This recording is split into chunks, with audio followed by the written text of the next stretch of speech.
Good morning friends, स्वागत है आप सभी का मेरे एस जी के जी एस क्लासेस में। और आज की जो क्लासेस है बहुत शानदार और बहुत ज़बरदस्त करने वाला है, क्योंकि आज जो क्वेश्चन वो डिस्कस करेंगे पंचायती राज संबंधित जितनी भी क्वेश्चन है, जो प्रीवियस ईयर क्वेश्चन में आए हुआ है, जितने भी इंपॉर्टेंट क्वेश्चन है उन सारे क्वेश्चन को हम लोग डिस्कस करेंगे। तो आज का जो टॉपिक है पंचायती राज्य व्यवस्था, तो इस टॉपिक को लिखते हैं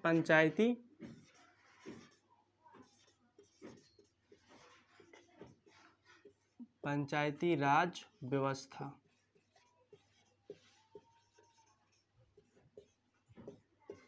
सबसे पहले इस आर्टिकल को, इसमें जब जो पंचायती राज है 73 जब अमेंडमेंट किया गया था शेड्यूल में, तो उसको उसमें अनुसूचित भारतीय संविधान में ऐड किया गया था। सबसे पहला इसमें क्वेश्चन ये आता है, सबसे पहला क्वेश्चन ये है कि किसके अंतर्गत, क्वेश्चन को ध्यान से देखिएगा, बहुत इंपॉर्टेंट है, बने रहिएगा मेरे साथ। किसके अंतर्गत पंचायती राज व्यवस्था को, पंचायती राज व्यवस्था या प्रणाली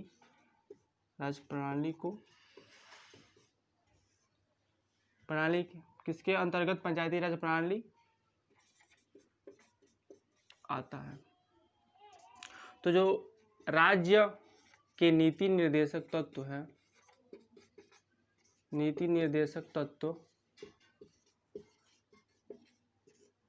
तत्व उसके तहत, उसके अंडर में जो राज्य को हम लोगों ने पढ़ा था, पिछली क्लासेस हुआ था director principal state of the policy, उसमें जितने भी स्थानीय स्वयं शासन का बेहतर एक अच्छा तरीका बनाने के लिए जो आर्टिकल्स उसमें लिखे गए हैं, उसके अंतर्गत जो पंचायती राज व्यवस्था को रखा गया है। और जो नेक्स्ट क्वेश्चन है हमारा, जो अगला क्वेश्चन है उसमें कि पंचायती राज व्यवस्था को, पंचायती राज चुनाव कराने के लिए चुनाव कौन कराता है।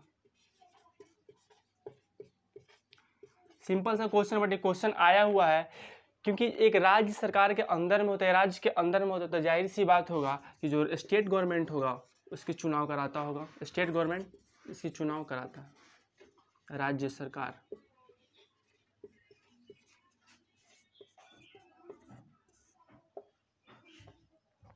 और जो नेक्स्ट क्वेश्चन है कि जो अगला क्वेश्चन है हमारा, पहला क्वेश्चन है किसके अंतर्गत तो पंचायती राज प्रणाली को रखा गया, तो राज्य के नीति निर्देशक तत्वों के, और पंचायती राज चुनाव कौन कराता है, तो स्टेट गवर्नमेंट कराता है। और जो अगला क्वेश्चन है इसमें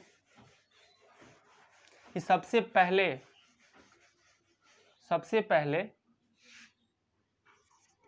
मैं कह सकता हूँ सर्वप्रथम पंचायती राज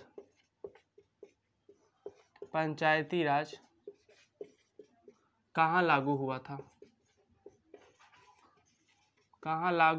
था, तो सबसे पहले राजस्थान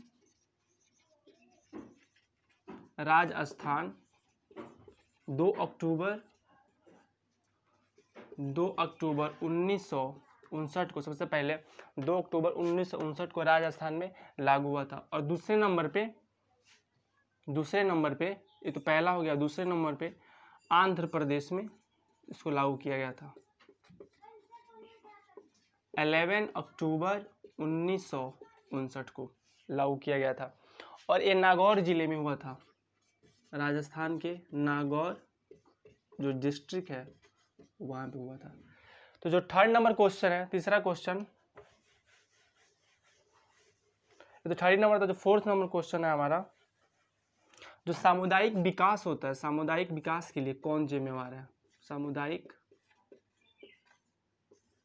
विकास के लिए कौन जिम्मेवार है।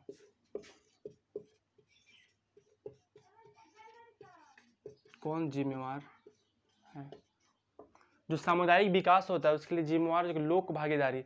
आप कोई भी एक स्थानीय स्वशासन में या कोई विकास हो तो उसमें लोगों की भागीदारी होना जरूरी है, तो इसका आंसर है लोक भागीदारी।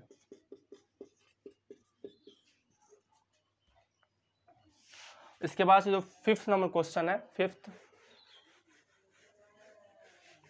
नंबर क्वेश्चन है, पंचायती राज व्यवस्था को कितने स्तर में बांटा गया है। इंपॉर्टेंट क्वेश्चन है, पंचायती राज व्यवस्था को कितने स्तर में बांटा गया है, व्यवस्था को कितने स्तर में बांटा गया है। बांटा गया है। तो पंचायती राज व्यवस्था है उसको 3 स्तरीय में इसको बांटा गया है। जो पहला हमारा आता है ग्राम सभा, पहला आता है ग्राम पंचायत, पहला A, B और C। तो पहला आता है क्या, ग्राम स्तर पे, और दूसरा आता है ब्लॉक स्तर पे, और जो थर्ड होगा हमारा जिला स्तर पे, जिला स्तर पे बांटा गया है। कंफर्म। तो पंचायती राज व्यवस्था को 3 स्तरीय में बांटा गया है। पहला आता है ग्राम स्तर पे, दूसरा ब्लॉक स्तर पे, तीसरा क्या है, जिला स्तर पे। और पंचायती राज व्यवस्था की कुछ महत्वपूर्ण समिति, उस समिति को यहाँ पे देखते हैं। जो पहला आता है हमारा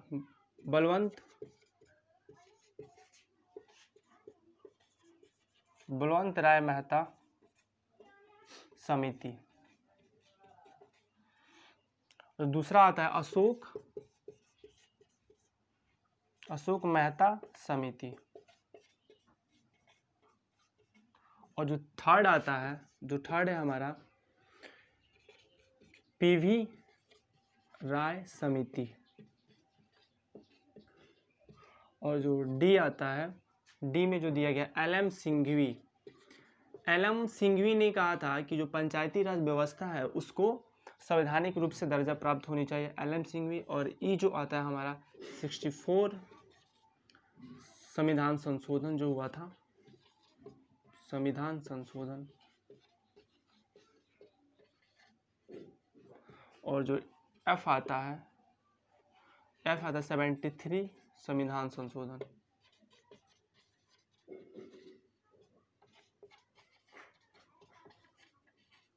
तो ये हमारे 6 प्रमुख समिति है पंचायती राज के, इससे अधिक नहीं है। बलवंत राय मेहता समिति, अशोक मेहता समिति और PV राय समिति और LM सिंघवी को बताया कि अभी जो संवैधानिक रूप से इन्होंने संवैधानिक रूप से पंचायती राज को दर्जा देने की बात कही थी, और 64 अमेंडमेंट और 73 अमेंडमेंट। तो जो अगला क्वेश्चन है 6 नंबर क्वेश्चन,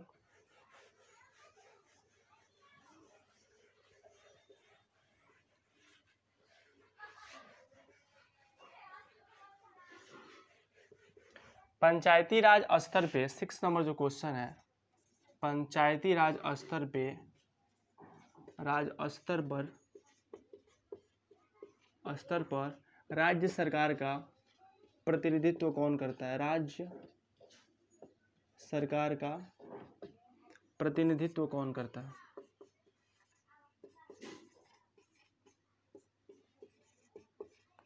कौन करता है? तो इसका आंसर है जो ग्राम सेवक होता है, ग्राम सेवक, वह राज्य सरकार का पंचायती स्तर पर क्या करता है? प्रतिनिधित्व करता है। तो अगला जो क्वेश्चन है 7 नंबर कि पंचायती राज को किस सूची में रखा गया है? पंचायती राज व्यवस्था को किस सूची में रखा गया है?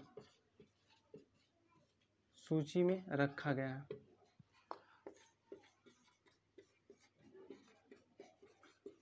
तो इसका आंसर होगा स्टेट लिस्ट, राज्य सूची है।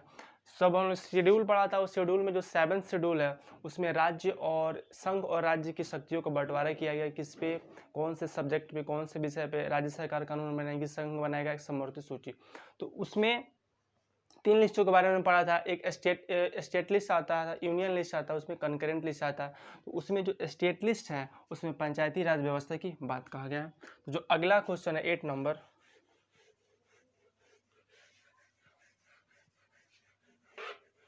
प्रत्यक्ष लोकतंत्र का उदाहरण कौन है? प्रत्यक्ष लोकतंत्र का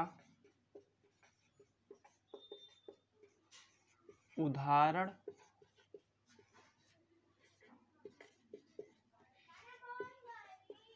कौन है? तो एक पहला आता है ग्राम सभा, ग्राम सभा के लिए ग्राम पंचायत, और भी हैं। तो प्रत्यक्ष लोकतंत्र का क्या उदाहरण है? जो 9th नंबर क्वेश्चन है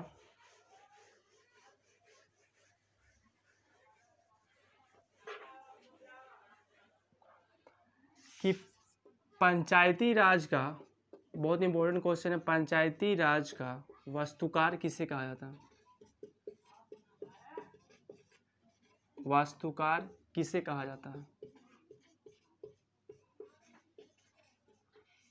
किसे कहा जाता है? तो जो B.R. मेहता है, बलवंत राय मेहता, B.R. मेहता, उनको पंचायती राज का वास्तुकार कहा जाता है। तो 10th नंबर क्वेश्चन है, पंचायती राज का आय का स्रोत क्या है? कहाँ से पंचायती राज को, पंचायती राज का आय का स्रोत, आय का स्रोत, बड़ा सिंपल सा आंसर है कि जो एक स्टेट गवर्नमेंट के अंदर में पंचायती राज आता है, तो उस पंचायती राज में एक राज्य सरकार के द्वारा अनुदान दिया जाता है, और जितने भी वाहन है और या पशुपालन कर या मेला जो भी कर लगता है, वो सारे सबसे क्या होता है, पंचायती राज का आय का स्रोत है। इसमें पहला आप लिख लो, राज्य सरकार का, राज्य सरकार के द्वारा अनुदान, राज्य सरकार के द्वारा अनुदान,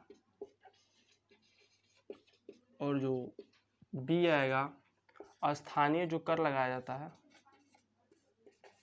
स्थानीय कर, जैसे पशुपालन या वाहन, यहाँ पे आदि कर लो ETC, इन सारी चीज़ों से पंचायती राज का क्या आय का स्रोत है। और जो 11 नंबर क्वेश्चन है,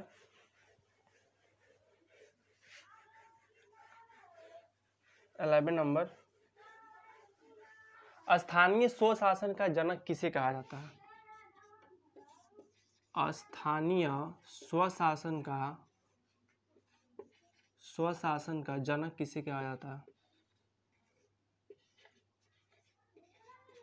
जनक किसे कहा जाता है?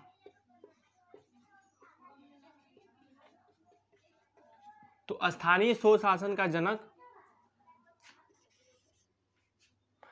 लॉर्ड रिपन, लॉर्ड रिपन को कहा जाता है,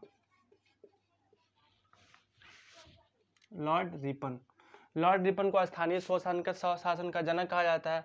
और जो 12th नंबर क्वेश्चन है, 12th नंबर,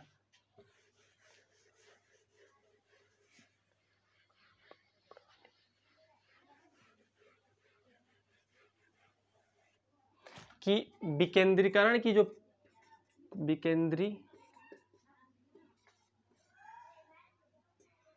विकेंद्रीकरण की जो प्रणाली थी का सिफारिश किसने किया था? सिफारिश किसने की थी?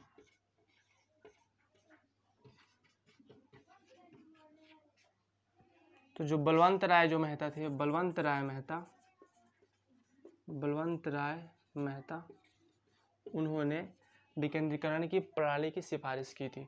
तो जो आज का जो क्वेश्चन है, जो बहुत सारे जितने भी हमने क्वेश्चन किए पंचायती राज संबंधित क्वेश्चन किया, क्वेश्चंस काफ़ी इंपॉर्टेंट क्वेश्चन थे। बस आज के लिए जो क्लासेस इतना ही होगा। थैंक यू और धन्यवाद। इस चैनल को लाइक करें, सब्सक्राइब करें, अपने दोस्तों में शेयर करें।